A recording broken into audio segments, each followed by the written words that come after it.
નમસ્કાર અસ્મિતા ભારતમાં આપ સૌનું સ્વાગત છે। આપની સાથે હું છું હિના। નજર કરીશું મહત્વના સમાચારો પર। તો ગુજરાતમાં છેલ્લા ઘણા સમયથી અવનવા કૌભાંડો પકડાઈ રહ્યા છે। ત્યારે મહીસાગર જિલ્લાના ખાનપુર તાલુકાના અનેક ગામોના વિદ્યાર્થીઓને ધોરણ 10 ની બોગસ માર્કશીટ બનાવી પૈસાની ઠગાઈ કરી હોવાનું સામે આવ્યું છે। ધોરણ 10 ની બોર્ડની પરીક્ષા પાસ કરાવી શાળામાં એડમિશન અપાવી વિદ્યાર્થીઓ પાસેથી લાખોની ઠગાઈ કરી હતી। વિદ્યાર્થીઓને વિશ્વાસમાં લઈ 50,000 થી લઈ 1 લાખ રૂપિયા સુધીની વિદ્યાર્થીઓ પાસેથી ઠગાઈ કરી હોવાનું વિદ્યાર્થીઓ રટણ કરી રહ્યા છે।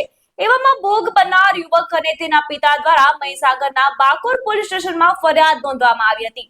ફૈઝાબાદ જીગર અને તેના પિતા પૂનાભાઈ વાદી દ્વારા આંતરરાજ્ય કૌભાંડની સંભાવના વર્તાઈ રહી છે। હાલ તો ખાનપુર પોલીસે આ બાબતની માર્કશીટને લઈને તપાસ શરૂ કરી છે કે આ અંગેનું એફિલિએશન અને છે કે નહીં। મહીસાગર પોલીસ દ્વારા તમિલનાડુ ખાતે માર્કશીટની ખરાઈ કરવા મોકલવામાં આવી છે।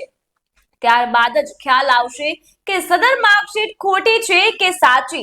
પોલીસની તપાસ બાદ જ ખ્યાલ આવશે કે આવા કેટલાક લોકો આ પ્રકારની કામગીરીમાં સંડોવાયેલા છે। હું ધોરણ 10 માં અભ્યાસ કરતો।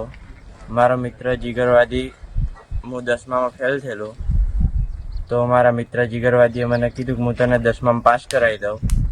તો મેં એને 75,000 રૂપિયા આપ્યા। પછી એને મને રિઝલ્ટ આપ્યું। અમે નવાગામ સ્કૂલમાં ગયા, પણ એ રિઝલ્ટ બોગસ હતું। અમે બાકોર પોલીસ સ્ટેશનમાં ફરિયાદ કરી છે। તે